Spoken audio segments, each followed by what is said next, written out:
इच्छिते की आता ज्यांची आपण खूप आतुरतेने वाट बघत आहोत ते लवकरच 14 एप्रिल आता येत आहे. तरी सर्वांना अशी आग्रहाची विनंती करते मी, येत्या 26 एप्रिलला है ना ससू, 26 एप्रिलला खूप मोठी रॅली निघणार आहे संविधान चौकातून.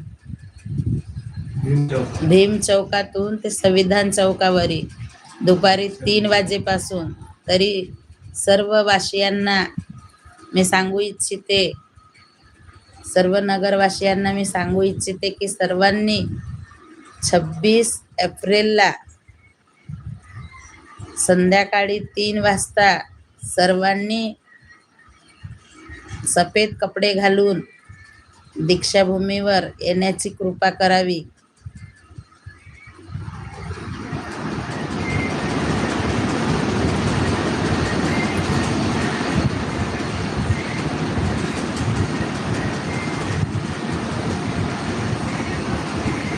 खूप सारे भंतेजी, आपले बौद्ध उपासक उपासिका सगळेजण तिथं हजर राहणार आहे. तरी आपली आपली उपस्थिती सगळ्यांची प्रार्थनीय आहे. तरी सर्वांना मी सांगू इच्छिते की येत्या 26 एप्रिलला दिवस संडेच आहे, म्हणून सगळ्यांनी सफेद कपडे घालून खूप मोठ्या संख्येने उपस्थित राहावे